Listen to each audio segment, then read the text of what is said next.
রক্ত সংকট চলে। সেই কারণে আমরা বসিরহাট টাউন কংগ্রেসের বাবাগাজীর নেতৃত্বে আমরা আজকের এই রক্তদান করেছি এবং আমরা 30 জন মতো আমাদের রক্ত দিয়েছে। এর সঙ্গে সঙ্গে আমরা মানুষ চোখের চিকিৎসার অভাবে ভুগছে, তার জন্য আমরা চোখের চিকিৎসা করিয়ে ফ্রি চশমা দিচ্ছি। সেই সঙ্গে সঙ্গে যাদের অপারেশন প্রয়োজন তাদেরও বিনামূল্যে অপারেশনের বন্দোবস্ত করছি। এছাড়া আমরা ইসিজি, সুগার এবং কোলেস্টেরল আমরা বিনামূল্যে করবার ব্যবস্থা করেছি। এছাড়াও ন্যাশনাল মেডিকেলের ডাক্তারবাবু এবং অন্যান্য ডাক্তারবাবুরা এনে আমরা আজকে চিকিৎসার বন্দোবস্ত করেছি, যাতে সাধারণ মানুষ এই ব্যবস্থার প্রতি উপকৃত হয়। বসিরহাট টাউন কংগ্রেসের উদ্যোগে আজ বসিরহাট ঐতিহাসিক টাউন হলে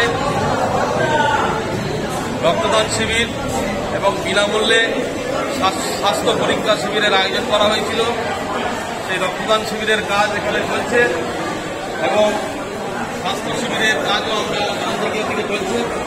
ওখানে বিনামূল্যে বিশেষজ্ঞ চক্ষু চিকিৎসক দ্বারা চোখ পরীক্ষা করে যাদের চশমার প্রয়োজন তাদের বিনামূল্যে চশমা দেওয়ার ব্যবস্থা করা হয়েছে এবং আমাদের টাউন হলের উপরে ওখানে সম্পূর্ণ বিনামূল্যে যাদের হার্টের রোগী যারা তাদের ইসিজির ব্যবস্থা করা হয়েছে বিনামূল্যে।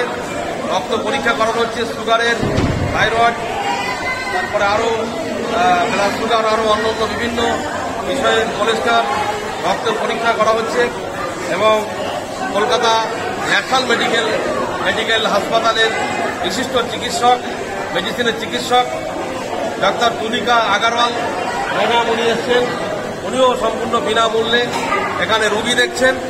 টাউন কংগ্রেসের আমাদের